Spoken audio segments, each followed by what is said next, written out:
aquí. Así es que significa que habéis puesto al Señor por delante de cualquier otra cosa en esta mañana. Y yo os agradezco porque el tema que vamos a analizar para mí es uno de los más impresionantes como resultado del tabernáculo que encontré. O sea, es algo que te quedas fascinado y te preguntas cómo es posible que no se haya analizado esto antes. Porque, ¿sabéis? El tema de los 144.000 es un tema que el cristianismo lleva 2000 años discutiendo sobre él y no se ponen de acuerdo ni a tiros. Es decir, hay todo tipo de teorías sobre los 144.000, quién son, si son simbólicos, si son literales. Y luego, como además están en un texto en el que aparecen mezclados primero los 144.000 y luego aparece una gran multitud, entonces está la discusión, y si los 144.000 son los mismos que la gran multitud o no son los mismos, o son diferentes, o son un grupo especial, y luego como Elena de White también ha escrito sobre ello, pues mucha gente se ha acogido a lo que Elena de White ha escrito, muchas veces la cogen tendenciosamente además, o leen solo parte, o el problema que tiene Elena de White, sabéis mis hermanos, es que muchas veces no explica todo. Ella dice algo y lo dice, y ya está, porque está inspirada y lo dice. Y lo que dice está correcto, pero el problema es que si nosotros nos quedamos solo con lo que dice, a ver si intento explicar, ahora veréis algo, ¿no? Ella emplea los 144.000 y habla de los 144.000, pero tú no puedes saber si ella está hablando de un grupo especial que estará vivo antes de la segunda venida de Cristo.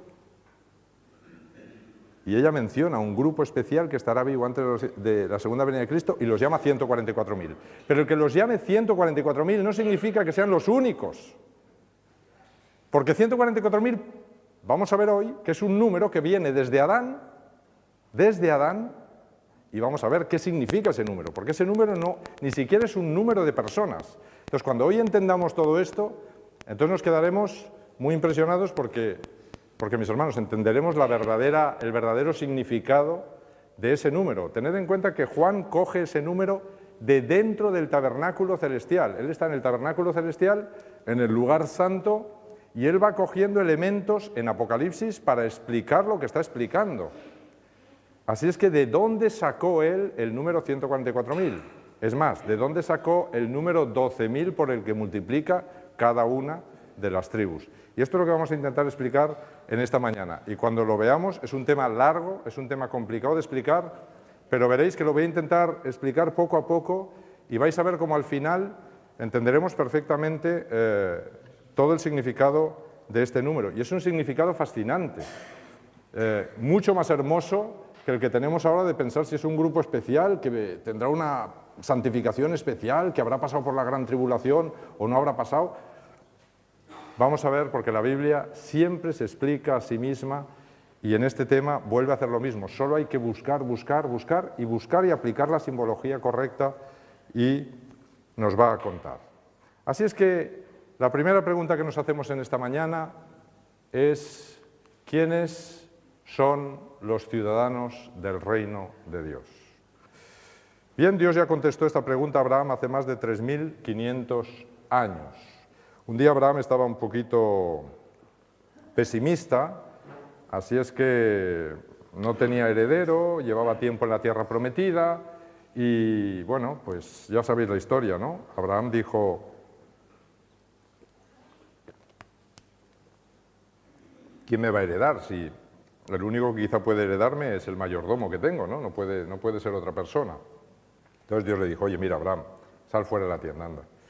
Y salió fuera de la tienda a uno de esos cielos espectaculares de aquella época, que supongo que sin polución y sin contaminación lumínica tuvo que ser algo espectacular. Yo los he visto, esos cielos, en África. En África, os digo, yo no he visto ningún cielo como ese. Cielos en el que se veía la lechosidad, pero a simple vista, de la Vía Láctea, pero eran millones y millones. Era algo que no vemos aquí en España, a menos que estemos en el desierto de Almería o en algún sitio así muy perdido, ¿no? Así es que lo saca fuera. Y entonces lo llevó fuera y le dijo: mira ahora los cielos y cuenta las estrellas si es que las puedes contar. Y añadió: así será tu descendencia. Y Abraham creyó a Dios y le fue contado por justicia. Así es que, según este texto, allí en los orígenes de la Biblia, los ciudadanos del reino serán incontables como las estrellas del cielo. Y esto es lo que nos tiene que fundamentar. Los ciudadanos del reino son incontables como las estrellas del cielo.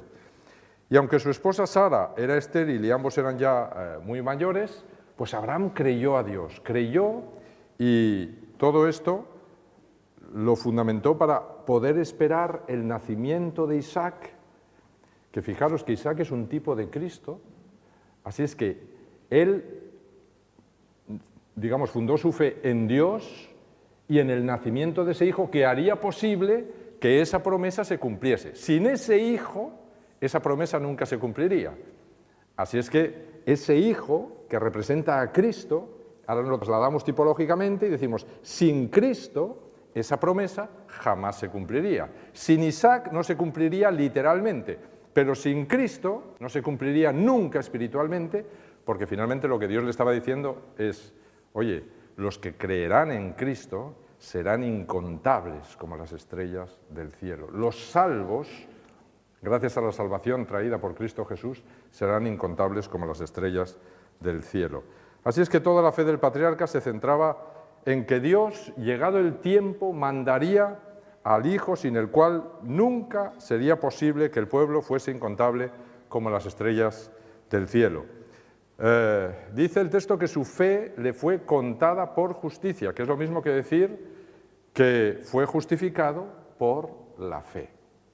Así es que todos aquellos que dicen que la salvación es por las obras en el Antiguo Testamento y para los judíos, de verdad que no sé cómo leen la Biblia, porque está clarísimo que a Abraham se le conoce como el padre de los que han sido justificados por la fe.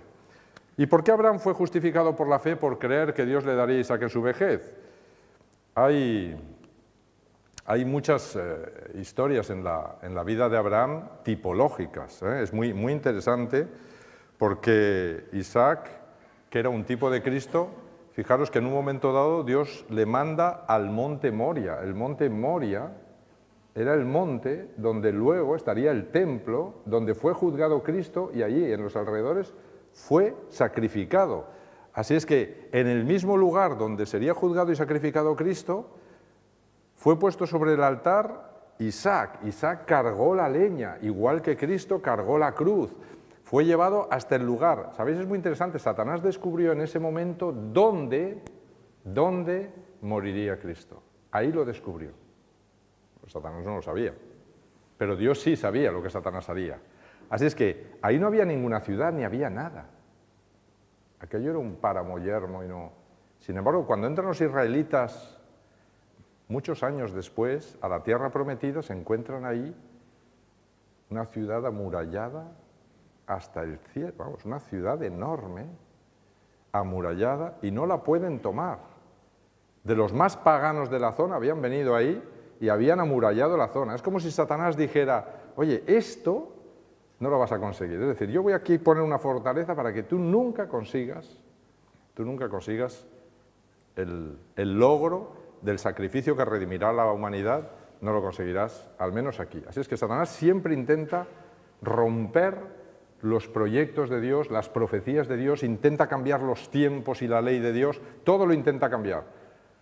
Pero es como jugar una partida de ajedrez, ¿verdad? Satanás y Dios, y finalmente el que pierde siempre, tristemente, bueno, tristemente no, afortunadamente, es Satanás. Siempre pierde, haga lo que haga.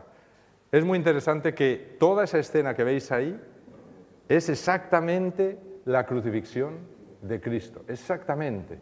Y el que está levantando el cuchillo es un símbolo del Padre Celestial.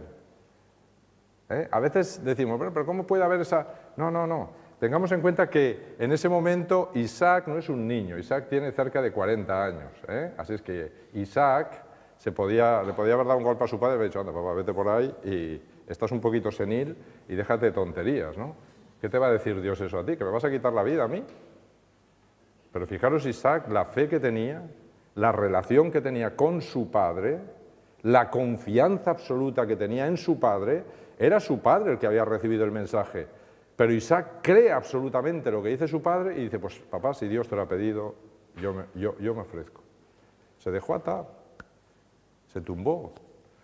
Y En el último instante un ángel paró el cuchillo. El problema es que con Cristo no hubo un ángel que parara el cuchillo. El cuchillo cayó y es cierto que quien mató a Cristo fue Satanás, ¿de acuerdo? Pero todo ese símbolo, pero Satanás no hubiera podido matar a Cristo si Dios, Padre o el propio Hijo no quieren entregar su vida, no hubiera podido hacer absolutamente nada. Así es que toda esa escena lo que me está mostrando es que Dios, de alguna manera, permite que su Hijo muera, pero también ese cuchillo lo que está mostrando es que, como dijo Jesús, ahora es el juicio de este mundo, es decir, el cuchillo caía no para caer sobre el Hijo, caía para caer sobre nuestro mundo. Pero Cristo se puso en medio. Pero este era el plan de la redención, que ya había sido establecido antes de la fundación del mundo. Lo más interesante de esta historia es cuando detiene la mano el ángel, ¿verdad? Y aparece allí a la espalda un carnero que dice que estaba con sus cuernos trabado en un zarzal, ¿verdad? Pero es fascinante porque el carnero siempre representa a Cristo y los cuernos en la Biblia no solo son naciones, representan también el poder. La pregunta es quién había enganchado aquel carnero en aquel lugar, justo en aquel momento, para que aquel carnero sustituyese a Isaac. Los cuernos son el poder. Fijaros, Cristo también trabó en una corona de espinas, igual que el carnero, trabó todo su poder, porque él tenía el poder suficiente para bajarse de la cruz en cualquier momento. Así es que él trabó todo su poder, no lo usó, que era la tentación directa de Satanás. Oye, no eres el Hijo de Dios, baja, baja. Esa era la tentación. Satanás lo crucifica y no le corta la cabeza o le hace otra cosa, porque lo que quería es tener tiempo. Satanás sabía que hasta ese momento no había logrado nada. Se le acababa el tiempo y ahora lo tengo que matar, ¿vale? Pero si lo mato muy rápido, no, tengo que buscar una muerte terrible, una muerte que lo haga dudar de todo, una muerte que lo lleve a la desesperación. Y buscó la cruz, y en la cruz Cristo podía haber bajado, pero no bajó, mis hermanos. Dice Elena de White que ni siquiera vio su salida de la tumba, imaginaros, o sea, no vio su salida de la tumba, y aún así decidió no bajar, no soltarse, no. Porque él, mis hermanos, dice el Espíritu de Profecía que él no quiso ver la eternidad sin nosotros.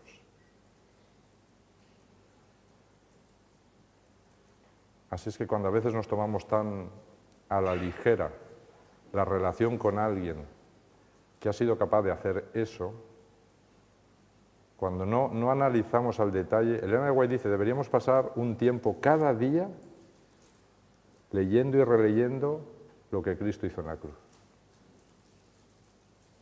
Porque eso nos ayudaría a entender. Así es que, finalmente, todo esto es para que veáis cómo Isaac era un tipo de Cristo y por qué la fe de Abraham fue realmente una justificación por la fe. Hay muchísimas más cosas en la vida de Isaac. Igual que Isaac, Jesús nació en la vejez del pueblo de Dios. Incluso si miráis la edad que tenía Sara, cuando Sara muere, es impresionante porque al final lo mismo que ocurre con Sara, ocurre con el pueblo de Israel, el tiempo que hay es el mismo exactamente, o sea que, ¿por qué lo tuvo tan en la vejez? Porque Cristo nació en la vejez más absoluta y casi al final de la vida del pueblo de Israel. Y el mismo tiempo que Isaac estuvo ahí y Sara murió, ese tiempo también está en el pueblo de Israel en el año 70 cuando fue destruido, también está ahí, mis hermanos, coincide perfectamente, es el mismo. Pero bueno, todo eso son tipologías. Al igual que Jesús, pues Isaac fue llevado al mismo lugar para ser sacrificado y la única diferencia es que el carnero sustituyó a Isaac y a Jesús no lo sustituyó nadie. Bien.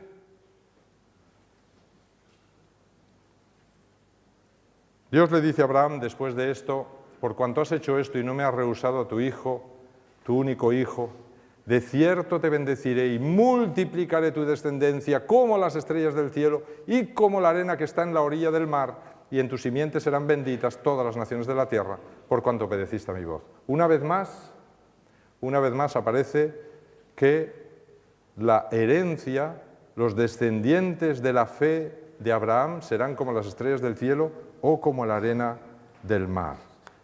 Así es que el apóstol Pablo, comentando este texto, dice en Gálatas 3:16, ahora bien, a Abraham fueron hechas las promesas y a su descendencia. No dice y a los descendientes, como si hablara de muchos, sino como de uno, y a tu descendencia, la cual es Cristo. Así es que el apóstol Pablo afina más y dice, cuidado, porque esa descendencia es Cristo, y sin Cristo la descendencia no sería como las estrellas del cielo. ¿Entendéis? Así es que Pablo está cerrando el embudo y diciendo, cuidado, porque si no nace Isaac, no hubiera podido haber la cantidad de pueblo de Israel que hubo, pero si no nace Cristo, y no muere Cristo, y no resucita Cristo, no podría haber una descendencia de los hijos de la fe incontable como las estrellas del cielo. Esta promesa de esta descendencia innumerable como la arena del mar le fue ratificada fijaros, a todos los patriarcas, ahí tenéis los textos, todos los patriarcas recibieron la misma promesa. También la recibió Moisés en Éxodo 32:13, también David y Salomón en Primera de Reyes 4:20, también muchos profetas, Isaías, Jeremías, Oseas. Así es que tenéis un montón de gente a la que se le ratificó la promesa de que la descendencia sería incontable como las estrellas del cielo, incontable como la arena del mar. En todos los casos, esa descendencia innumerable es salva en base a su fe en Cristo, y no hay más. Pablo resume la fe de todos ellos en Hebreos 11, 13 al 16. En la fe murieron todos estos sin haber recibido lo prometido, sino mirándolo de lejos, creyéndolo y saludándolo, y confesando que eran extranjeros y peregrinos sobre la tierra. Los que esto dicen claramente dan a entender que buscan una patria, esto es la celestial, por lo cual Dios no se avergüenza de llamarse Dios de ellos, porque les ha preparado una ciudad. Por lo tanto, para el Antiguo Testamento, los ciudadanos del reino de Dios serán los que tienen fe en Jesús y serán innumerables como la arena del mar. Y esto lo digo especialmente para el mundo evangélico, que cree que en el Antiguo Testamento pues, se salvaban por las obras, ¿no? Y solo a partir de Jesús nos salvamos por la fe. Una comprensión absolutamente aberrante de lo que es realmente el plan de salvación, que siempre es por la fe y a través de Cristo y únicamente a través de Cristo. Vamos a ver cómo vio Juan esta gran multitud y ahí nos entramos directamente en el tema.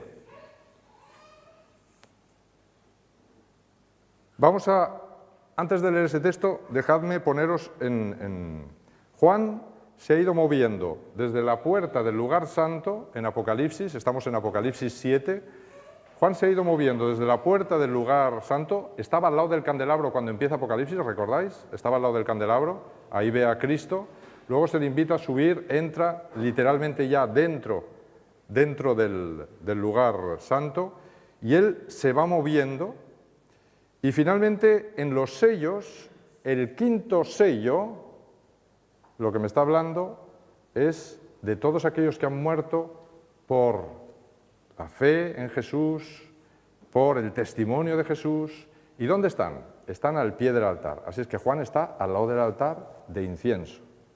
Y detrás de él están las cortinas, ¿de qué? Del lugar santísimo. Así es que tiene todo, como si Juan estuviera aquí, al lado del altar de incienso, y tiene ahí todo el... Y él dice, ahora, imaginaos la posición de Juan, y sabéis que la puerta del lugar santo era por donde salía el sol, ¿sí o no? Sí, muy bien. Pues ahora, teniendo en cuenta esa posición de Juan, leamos el texto. Dice, vi también otro ángel que subía desde donde sale el sol. Así es que está subiendo es un ángel que viene de algún lugar de dentro del lugar santo y está viniendo hacia él. Está viniendo hacia él, ¿sí? Que tenía el sello del Dios vivo.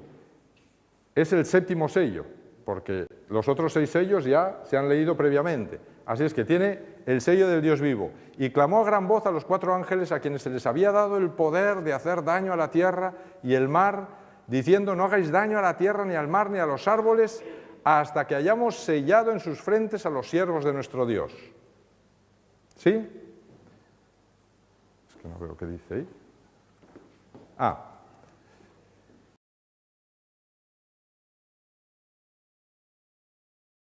Y dice: y oí el número de los sellados. 144.000 sellados de todas las tribus de los hijos de Israel. Y si seguimos adelante, dice: y después de esto miré y vi una gran multitud, la cual nadie podía contar, de todas las naciones, tribus, pueblos y lenguas, estaban delante del trono y en la presencia del Cordero, vestidos de ropas blancas y con palmas en sus manos, y clamaban a gran voz diciendo: la salvación pertenece a nuestro Dios que está sentado en el trono y al Cordero. Volvamos atrás. Fijaros, mis hermanos, si él está al lado del altar de incienso, el ángel que sube, que por cierto es Cristo porque tiene el sello de Dios en su mano, para sellar, así es que el único que puede sellar es Cristo, no puede sellar nadie más. Bien, pues ese ángel sube de algún lugar, imaginaros un abanico así desde aquí, de algún lugar, decidme, ¿qué muebles había allí, de donde sale el sol? ¿Qué muebles había? Allí teníamos el candelabro y ahí tenemos la mesa de los panes. ¿De qué lado creéis que subía Cristo?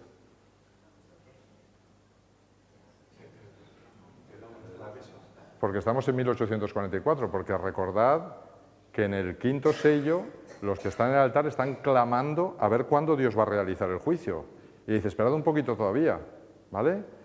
Y justo cuando sube es 1844. Es decir, Cristo se está moviendo de la mesa de los panes, que es lo que explica Elena de White muy claramente, se está moviendo, previamente ya el Padre ha pasado en el carro, como explica Daniel 7, ha pasado con el carro, ese trono móvil, se ha movido de donde estaba en el lugar santo y se ha movido al lugar santísimo.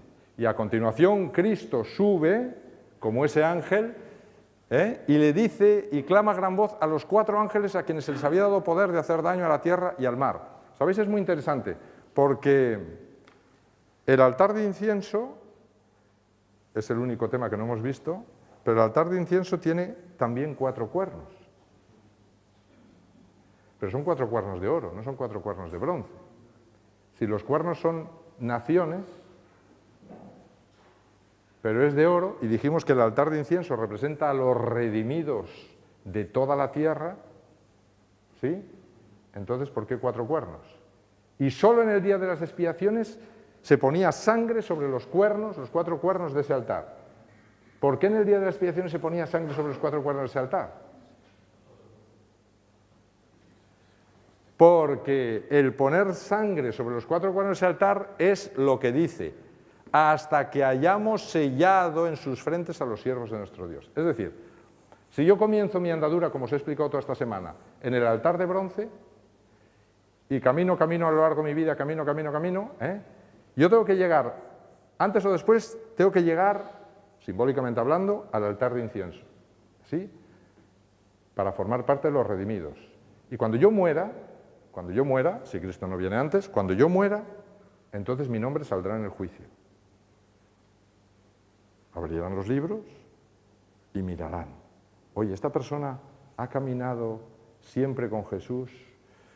Bueno, aunque se haya apartado algún tiempo, pero ha vuelto y fue perdonado. Está todo perdonado, ha caminado siempre con Él, confiando en Él. Cada día, oye, sí. Pues entonces, sellado. ¿Entendéis lo que os estoy diciendo? Es decir, tiene que haber una ratificación de la decisión que yo tomé en las aguas del bautismo, donde se me pusieron las vestiduras blancas, pero es muy interesante, si leéis en Apocalipsis, en el 5.º sello, dice, y se les dieron vestiduras blancas. Se les dieron vestiduras blancas a los que están al lado del altar de incienso, que están muertos, pero están clamando, Señor, ¿hasta cuándo no vengas nuestra sangre? Y juzgas. ¿Y por qué se les dan vestiduras blancas? Porque se supone que ya se les han dado allí. Es una forma de mostrar que es aquí, en este mueble que está frente al Arca de la Alianza, que es donde se realiza el juicio, en el día de las expiaciones, en 1844, donde se va a ratificar cada caso, se va a sellar cada caso, se va a sellar, mis hermanos, definitivamente. La ratificación es que se le da una vestidura blanca a cada uno de esos. Es decir, la vestidura blanca que te permitió entrar al lugar santo, muy bien, te ha permitido llegar hasta aquí, tu fe en Cristo te ha permitido llegar hasta aquí, pero en el juicio vamos a revisar, porque habrá muchos cristianos que se les dieron las vestiduras blancas allí, pero las han ensuciado de tal manera que ya no parecen blancas de ninguna manera.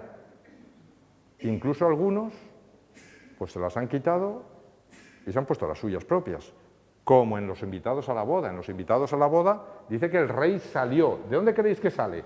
El rey sale del lugar santísimo a mirar a los invitados que están en el altar de incienso, alrededor del altar de incienso. Dice, vio allí un individuo que no tenía el vestido de boda.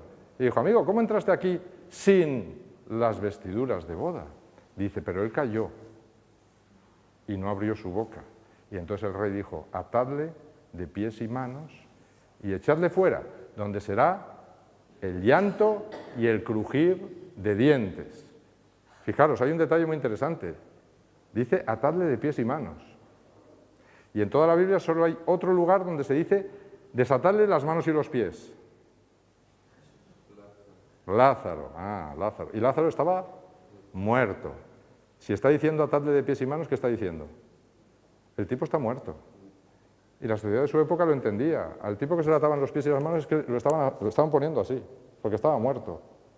Así es que ha muerto, aparentemente abren los libros, miran su situación y dicen, pero este no tiene las vestiduras.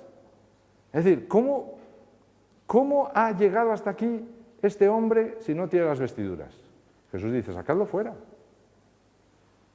Sacadlo fuera, ¿por qué? Porque no está revestido de la justificación por la fe, porque no lo conozco, porque no ha sido transformado, porque ha preferido venir con sus buenas obras. Hasta aquí. Simplemente es para que entendáis la mecánica de este texto. Entonces, ¿esos 4 ángeles quiénes son? Pues son los 4 ángeles que estarían en los 4 puntos cardinales de la tierra que señala el mismo altar de incienso. ¿Recordáis que en el milenio, dice Apocalipsis, ¿qué dice Apocalipsis? Que Satanás juntará de los ¿qué? ¿De los qué? De los 4 ángulos de la tierra a todos los miles de muertos que serán resucitados, que no van a entrar a la Nueva Jerusalén, pero dice que los juntará de los ángulos de la tierra. Entonces, lo que se está diciendo es que cada ángulo es una nación, es un punto cardinal de la tierra, ¿sí? Lo que está mostrando es que en ese altar de incienso se reúnen todos los redimidos de los 4 puntos cardinales de la tierra y van a ser analizados a ver si tienen las vestiduras todos, ¿de acuerdo? Si mantienen sus vestiduras todos, o están tan sucias, o las han perdido, o ya no llevan las vestiduras, o aunque empezaron allí. Así es que Jesús ya dice en Apocalipsis, cuidado, no vaya a ser que borre tu nombre del libro de la vida. Es decir, no sirve de nada que me haya bautizado y me mantenga en la iglesia y... No, o tú caminas todos los días conmigo y llegamos hasta aquí, o vas a ser borrado. El sellamiento, y es lo que os voy a mostrar, el sellamiento no es un acto especial, mis hermanos. El sellamiento no es más que la ratificación en el juicio de que sois salvo. Eso es el sellamiento. En todos ocurrirá cuando esté muerto, que es lo que le ocurre a ese señor, atadle de pies y manos, está muerto. Y echadlo fuera, porque no tenía las vestiduras, no ha caminado con Cristo, o caminó un tiempo y luego...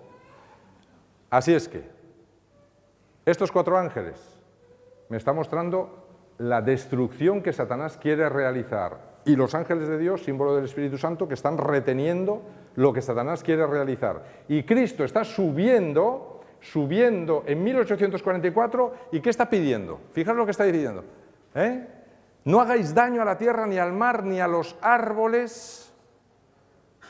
El mar sabéis lo que es, ¿no? Pueblos, naciones y muchedumbres en contra de Dios. Los árboles son justos, creyentes, justos. O sea, ni a las gentes en general de las naciones de este mundo todavía, no hagáis daño, ni a los árboles, ni a los justos, no hagáis, hasta que hayamos sellado en sus frentes a los siervos de nuestro Dios. Fijaros que lo que está pidiendo es, cuidado, tenemos que añadir un tiempo de gracia hasta que hayamos terminado de sellar. Lo que está diciendo, hasta que hayamos terminado el juicio. Eso es lo que está diciendo. Es lo mismo. Así es que el juicio y el sellamiento es exactamente lo mismo. Y ahora fijaros, el ángel que tiene el sello de Dios entra dentro del velo, pero Juan no puede entrar. Y se queda aquí. Oye, el velo te impide ver, pero... Y Juan se pone a escuchar qué está pasando allí dentro. Así es que se pone a escuchar y empieza a escuchar cómo están haciendo el juicio y empieza a oír los nombres y entonces lo que al final él va contando 1, 2 y oí el número de los sellados.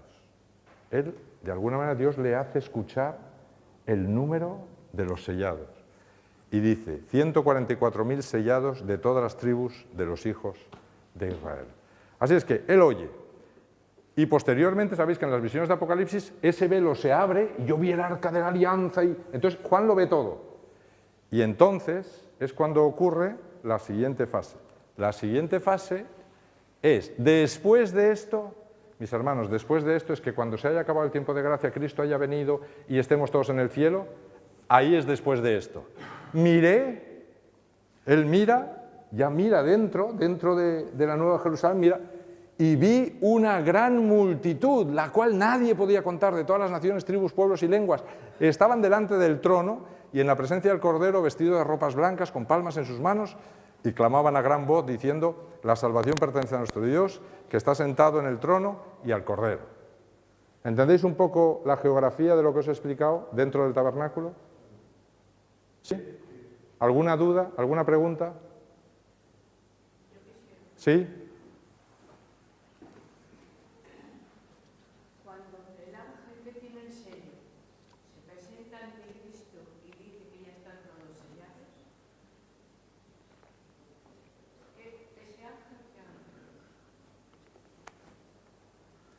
No lo sé, mi hermana. Yo no me leí que venía un ángel y le decía a Cristo, ya están todos sellados.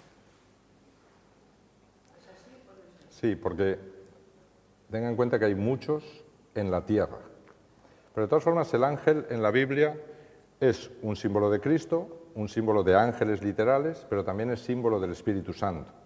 Así es que es una forma simbólica también de poder decir, oye, se ha terminado la obra en la tierra. Dios ya sabe quiénes están sellados y quiénes no.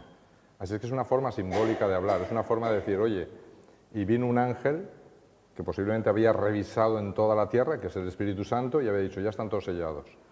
Muy bien, pues ya está, pero no hay más. Tened en cuenta que hay los que hacen en el cielo son los que están muertos, y luego tienen que revisar en último momento los que están vivos, antes de que Cristo venga. Y también tienen que ser sellados, porque habrá gente que será sellada estando viva. ¿Vale? Entonces es una forma de explicar eso. ¿Vale? Muy bien. Pues visto esto, ¿qué relación hay entre los 144.000 sellados de las 12 tribus de Israel y la gran multitud que nadie podía contar? La pregunta es, ¿son dos grupos diferentes, como creen la mayoría de los cristianos, o son el mismo grupo? Si nos fijamos bien en el texto descubrimos que primero Juan solo oye, como hemos dicho, el sellamiento de los 144.000 en la tierra antes de que se desate la gran tribulación, y en el versículo 9 mira y ve una gran multitud en el cielo delante del trono de Dios, del Cordero. Bien, la misma gran multitud incontable como la arena del mar que Dios le prometió a Abraham. Así es que se cumple la promesa de Dios. Es muy interesante que en el texto menciona 5 veces la palabra tierra.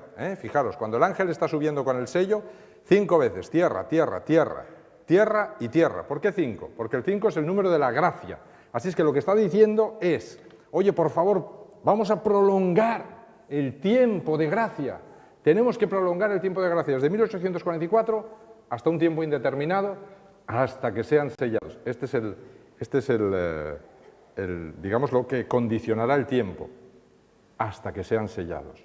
Cuando sean sellados todos los que tienen que ser sellados, entonces se terminará el tiempo de gracia. Pero fijaros que aparecen 5 veces la palabra tierra. Así es que es solo en el cielo, delante del trono de Dios y del Cordero, donde ya Juan ve esa gran multitud que nadie podía contar de todas las naciones, tribus, lenguas y pueblos. Que es lo que hemos visto, simplemente ratificarlo.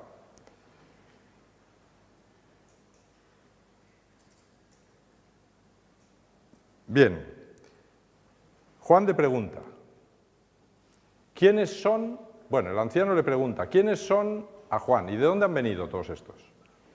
Estos son los que han salido de la gran tribulación, fijaros, y han lavado sus ropas y las han blanqueado en la sangre del Cordero, por eso están delante del trono de Dios y lo sirven día y noche en su templo, y el que está sentado sobre el trono extenderá su tienda sobre ellos. Si comparamos este texto, que nos presenta las características de la gran multitud en el cielo, con Apocalipsis 14, del 1 al 5, donde ahora sí Juan ve a los 144.000 en el cielo. Es muy interesante esto, mis hermanos, porque Juan ve alrededor del trono, en una visión los llama la gran multitud, pero en otra visión, en el capítulo 14, él habla de los 144.000 en torno al trono. Y él los ve allí en el cielo, delante del trono de Dios, en presencia del Cordero, y mirad lo que dice. Después miré, estamos en Apocalipsis 14, hemos pasado del 7 al 14, después miré y vi que el Cordero estaba de pie sobre el monte Sión, y con él 144.000 que tenían el nombre de él y de su Padre escrito en la frente, es decir, sellados. Cantaban un cántico nuevo delante del trono y delante de los 4 seres vivientes y de los ancianos. Nadie podía aprender aquel cántico sino aquellos 144.000 que fueron redimidos de entre los de la tierra. Fijaros en este detalle, redimidos de entre los de la tierra, es decir, de entre todas las gentes de la tierra, Dios redimió a estos. Estos son los que no se han contaminado con mujeres, es decir, los que no se han contaminado con otras iglesias, ¿de acuerdo? O con otras filosofías contrarias al proyecto de Dios. Pues son vírgenes, no se han contaminado. Son los que siguen al Cordero por donde quiera que va. Estos fueron redimidos de entre los hombres como primicias para Dios y para el Cordero. En sus bocas no fue hallada mentira, pues son sin mancha delante del trono de Dios. ¿Vale? Entonces, mirando estas características, ¿en qué se diferencian o en qué se parecen las características de la gran multitud de redimidos que Juan vio en el cielo en Apocalipsis 7 con estos que llama 144.000, que están también en torno al trono y al Cordero, y los llama 144.000 en Apocalipsis 14. Solo tenemos el capítulo 7 y el capítulo 14 que me hablan de los 144.000. Así es que, ¿qué diferencias hay? Pues mirad, lo vamos a ver claramente en un cuadro, resumiendo lo que dice cada uno de los 2 textos. Aquí tenemos la gran multitud y allí tenemos los 144.000. Aquello es Apocalipsis 14 y esto es Apocalipsis 7. Estas son las características de la gran multitud y estas son las características de los 144.000. Dice, están en la presencia del Cordero. Y allí dice, están con el Cordero. Igual. Salieron de la gran tribulación. Pasaron la gran tribulación. O sea que la gran multitud salió de la gran tribulación y los 144.000 pasaron la gran tribulación. Emblanquecieron sus ropas en la sangre del Cordero, Apocalipsis 7:14. Y gracias a eso son sin mancha. El Cordero los pastoreará y de eso siguen al Cordero. ¿Es el mismo grupo? No. Mis hermanos, no hay ninguna diferencia. Según la descripción que hace Apocalipsis 7 de la gran multitud y Apocalipsis 14 de los 144.000, no hay ninguna diferencia. 144.000 es un número simbólico. Bueno, lo vamos a ver. Ahora ya sacaremos lo que es el 144.000. Simplemente para que veáis, vamos paso a paso, para que vayáis viendo cómo la gran multitud y los 144.000 es lo mismo. Al menos lo que se dice que han hecho para estar en torno al trono de Dios es lo mismo. Tienen las mismas características. Las mismas. Y ninguna diferencia. Por lo tanto, fijaros, hasta podríamos decir, oye, pero es que unos pasaron por la gran tribulación y otros no. Pero es que dice que estos salieron de la gran tribulación. Y estos dice que pasaron por la gran tribulación. Así es que si estos salieron y estos pasaron, es lo mismo.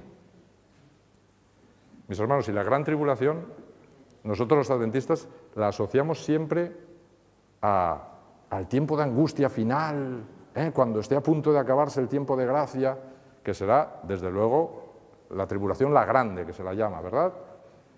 Pero no es la única tribulación de la Biblia. Jesús llama a los 1260 años la gran tribulación. Cuidado, A los 1260 años de la Edad Media, todos esos años de persecución y muerte lo llama la gran tribulación. Y también llama tribulación a todo lo que iban a padecer los discípulos perseguidos por el mundo judío y el mundo romano, muriendo. También lo llama tribulación. Hay muchas tribulaciones en la Biblia. Así es que, para mí, la gran tribulación, si hacemos un análisis de todas las tribulaciones de la Biblia, es vivir en este mundo de pecado y mantenerse fieles a Dios, y hacer el camino que va del altar de bronce al altar de incienso es pasar la gran tribulación. Sí, mi hermano. Si hay unas primicias, cuando Cristo murió, que salieron de las tumbas, eran unas primicias que utilizaban los que habían de ser muertos cuando Cristo murió, los que habían de ser resucitados. Hay unas primicias ahí. Estas otras primicias, ¿de qué acontecimiento? Sí, pero dice que son primicias de entre todos los de la tierra. Este es el problema, que las primicias son de entre todos. Las primicias para los antiguos eran los frutos escogidos que se le ofrecían a Dios. Esto eran las primicias, ¿de acuerdo? Entonces, a veces no es un grupo especial dentro de otro conjunto, ¿vale? No, o peor, un grupo que va primero que después vendrá otro. Bien, tiene los dos significados.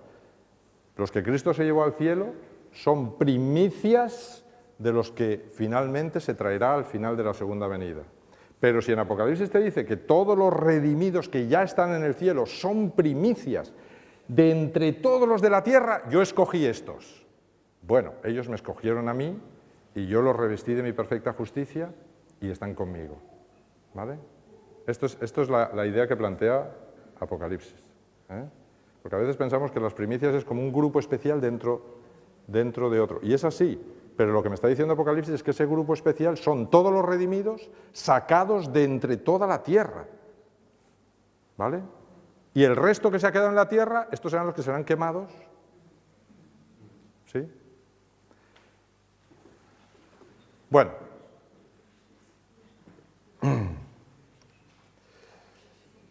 Si tienen las mismas características, solo podemos deducir que la gran multitud y los 144.000, según esos dos textos, son el mismo grupo. La pregunta que se impone entonces, ¿por qué si son el mismo grupo?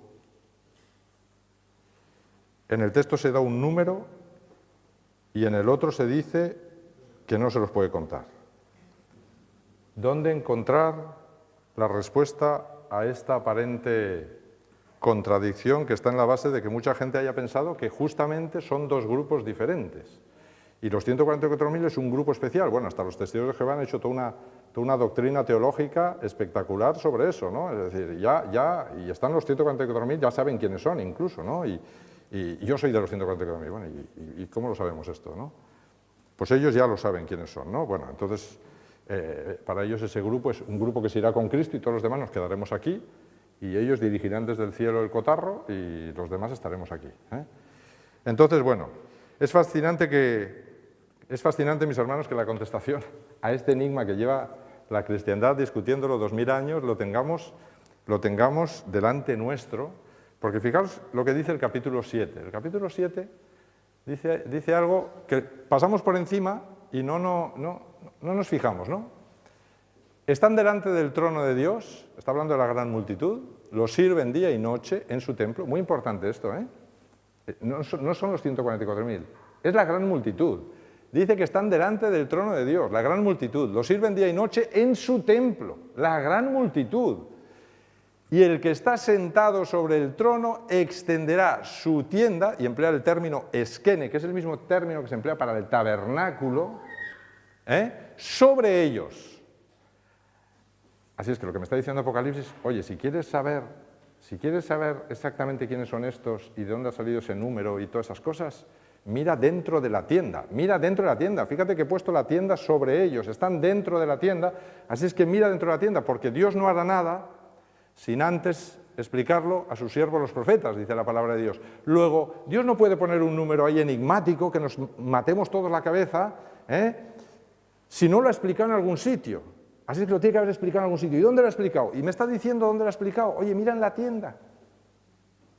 Mira en la tienda, porque Juan sacó ese número de la tienda.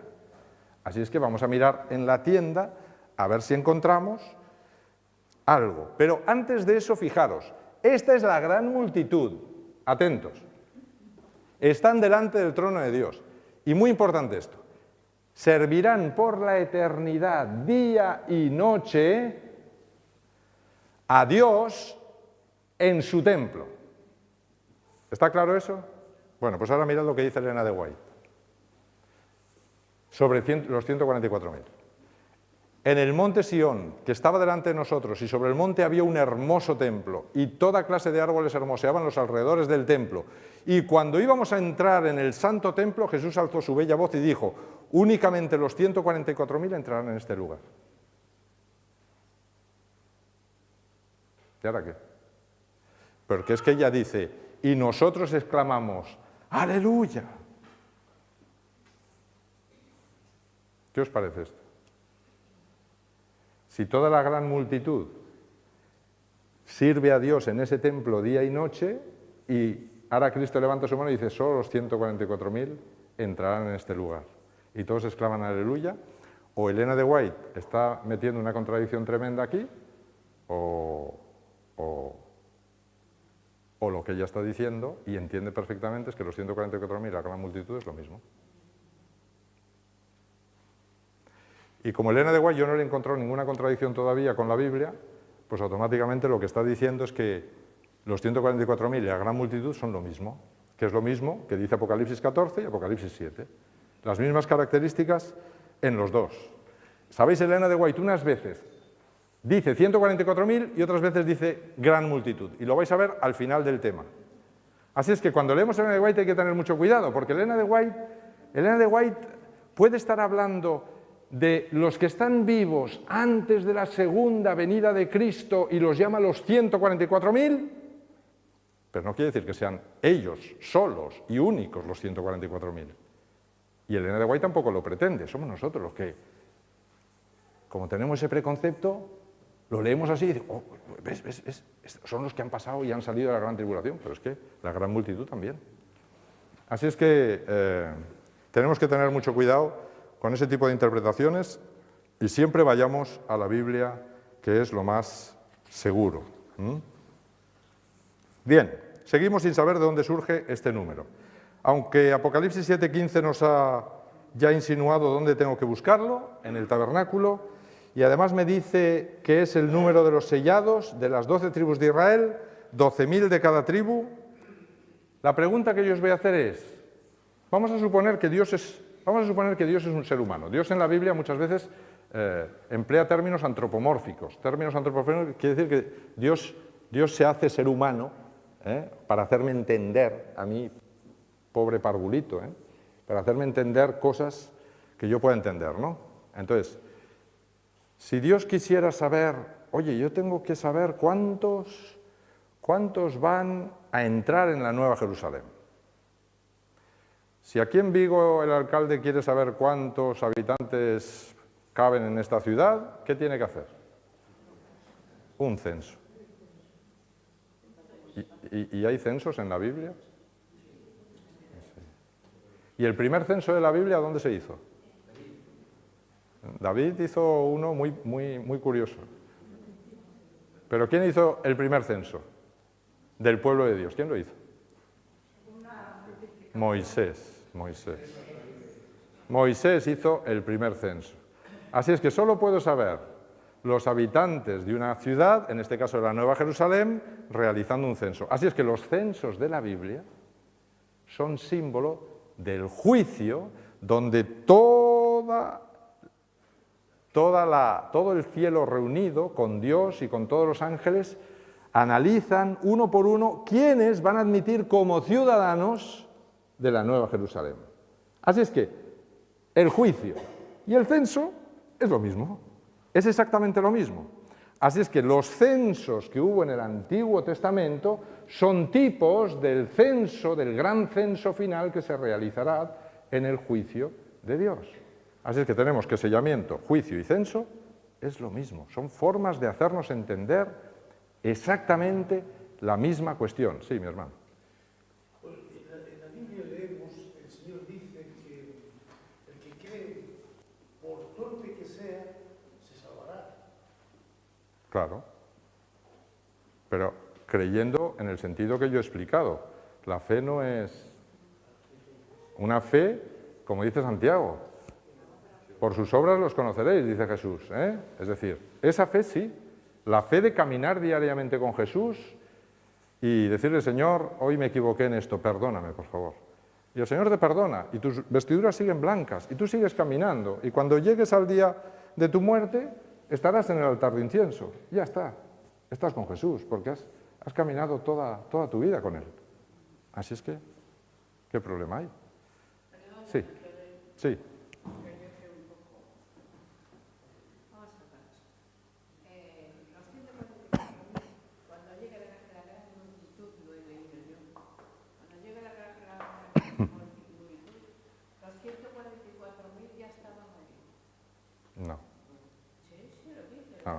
No, mi hermana.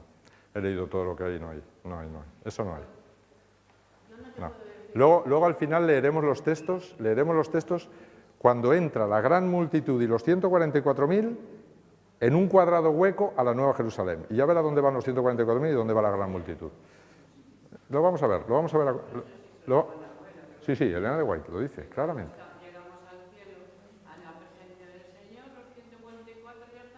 No, para nada, mi hermana. Eso sería un desastre, porque en la nube del cielo nos vamos todos a la vez.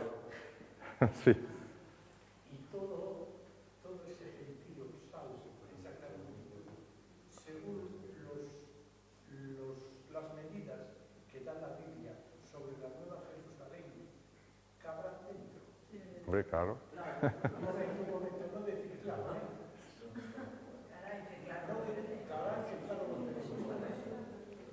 lo tenéis clarísimo, que bien para todos. Pero yo me he molestado, porque yo en esta no he estado fuera como la he contado y he hecho todos los cálculos de lo que mide la Nueva Jerusalén que se va a presentar en la tierra.